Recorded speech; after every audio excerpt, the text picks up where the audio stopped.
आज चाहिँ हाम्रो घरमा आउनु भइरहेछ गेस्ट अनि यहाँ आउनु भइरहेछ आज हाम्रो घरमा। मैले चाहिँ इन्भाइट गरिरहेछु बुबालाई, हाम्रो बुबालाई। यहाँ हेर्न सक्नुहुन्छ आज बुबालाई खाना बोलाकी छोरीको हातले, जेठी छोरीको हातले।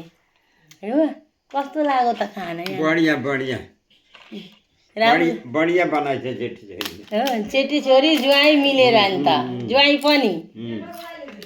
पनि। अनि कुन चाहिँ के जिनिस चाहिँ खाएर तपाईँलाई धेरै स्वाद लाग्यो भन्नु न त, भन्नुहोस् त। मासु खाएर स्वाद लाग्यो नि त। के को मासु बुवा? खसीको मासु। खसी हामीहरूको नेपालीको कल्चर होइन खसीको मासु छाला भएको होइन बुवा? कति वर्षदेखिबाट बुवालाई खुवाउँ भनेर सोचिराखेको थिएँ। आज चाहिँ हामीहरूको दिन जुरो र पनि बुवाले टाइम निकाल्नु नै भएको थिएन। जबरजस्ती बुवालाई बोलाएर आज टाइम निकालेर, हाम्रो बुवा धेरै बिजी हुनुहुन्छ अनि बुवालाई खाना खुवाउँदैछु आज। कहिले भन्दा आज दिन जुरिया छ नि बुवा। बुवालाई चाहिँ आज मैले खानामा पापड, यहाँ दाल, खसीको मासु। माछा चाहिँ किन नखानु भएको? खान्छु नि, यहाँले खानु हुँदैछ। साथैमा अनि भाइको पनि फोन आइसक्यो अहिले नै। भाइको फोन आइसक्यो। बुवा नलजाइकन मागेर खानु है, लजाउनु हुँदैन नि होइन।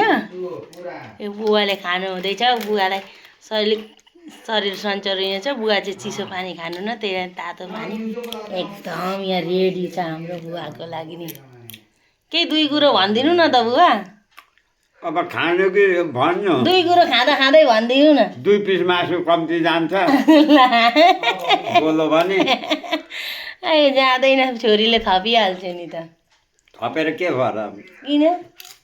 भुँडीमा आँट्दैन। नन्द पनि यहाँ हुनुहुन्छ। तातो खानु भयो।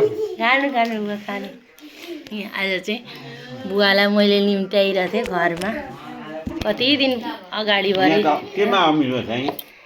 यो साना टमाटर हुँदैनन् बुवा, त्यही मात्र पेस्ट गरेँ कि फर्स्ट चाहिँ पकाएर अनि त्यहाँबाट बनाएँ कि। कस्तो भएछ? राम्रो भएछ? होइन म अमिलो खान्न त। ए बुवा खानुहुन्न अरे अमिलो? मलाई थाहा थिएन, मैले बनाएँ। Okay friends, by. अहिले बाबु पनि बहुत ह्याप्पी छ बुबा आउनु भएको लागि। ल त बुबा, बाई बाई।